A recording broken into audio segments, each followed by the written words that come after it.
सोचिए, अगर एक दिन आप अपने ही घर में बैठे हों और अचानक आपकी पत्नी का बॉस बिना दरवाजा खटखटाए आपके घर के अंदर चला आए, फिर आराम से आपके सोफे पर बैठ जाए और ऐसी बात कहे जिसे सुनकर आपका खून जम जाए।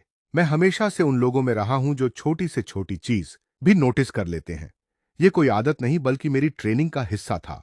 8 साल तक मिलिट्री पुलिस में रहने के बाद मेरी नजर ऐसी हो चुकी थी कि लोगों की झूठी मुस्कान उनके चेहरे के हाव भाव और उनकी बातों में छिपे झूठ को भी पहचान लेती थी।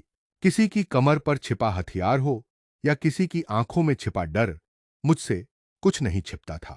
फौज छोड़ने के बाद मैंने अपनी सिक्योरिटी कंसल्टिंग कंपनी शुरू की और उसी हुनर की वजह से अच्छा नाम भी बना लिया। लोग मुझे इसलिए पैसे देते थे क्योंकि मैं वो देख लेता था जो बाकी लोग नहीं देख पाते थे। लेकिन शायद यही मेरी सबसे बड़ी कमजोरी भी थी। मैं पूरी दुनिया के खतरे पहचान सकता था, लेकिन अपने ही घर में पल रहे धोखे को नहीं देख पाया। कभी कभी इंसान बाहर के दुश्मनों पर इतनी नजर रखता है कि पीठ में घुसने वाला खंजर उसे दिखाई ही नहीं देता। मेरी शादी को 11 साल हो चुके थे। हमारी मुलाकात 13 साल पहले हुई थी। मेरी पत्नी खूबसूरत थी, समझदार थी और अपने करियर को लेकर बहुत महत्वाकांक्षी थी। वह एक बड़ी रियल एस्टेट कंपनी में काम करती थी और हमेशा कहती थी कि उसे जिंदगी में बहुत आगे जाना है। मुझे उसकी यही बात पसंद थी। हम दोनों ने मिलकर फैसला किया था कि अभी बच्चे नहीं करेंगे, पहले करियर बनाएंगे, फिर परिवार के बारे में सोचेंगे।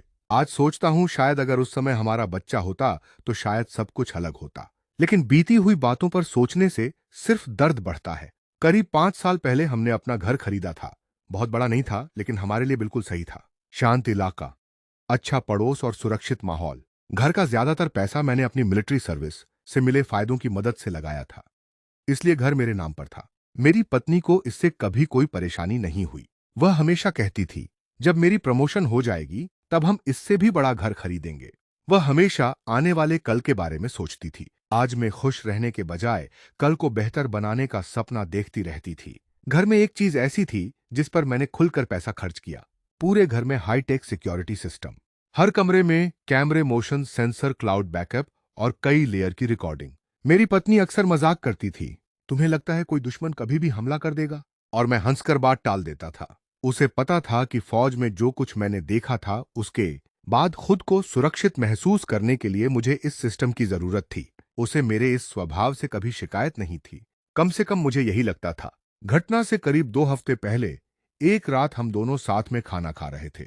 उस दिन वह कुछ ज्यादा ही खोई हुई लग रही थी। खाना प्लेट में पड़ा था, लेकिन उसका ध्यान कहीं और था। फिर उसने अचानक कहा, हमारे नए बॉस आए हैं, कह रहे हैं कि पूरे विभाग में बदलाव होने वाला है, शायद इस बार मुझे सीनियर पोस्ट मिल जाए। मैं खुश हो गया। मैंने कहा, तुम इस प्रमोशन की पूरी हकदार हो। उसने मुस्कुराने की कोशिश की, लेकिन उसकी मुस्कान आंखों तक नहीं पहुंची। आज सोचता हूं वही पहला संकेत था।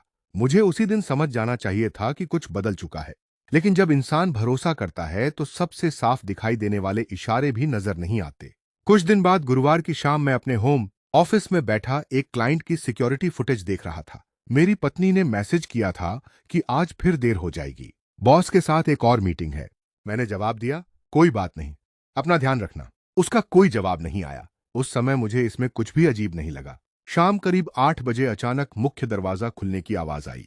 मैंने घड़ी देखी, वह उम्मीद से काफी पहले घर लौट आई थी। मैंने लैपटॉप बंद किया और सोचा उसके लिए चाय बना देता हूं।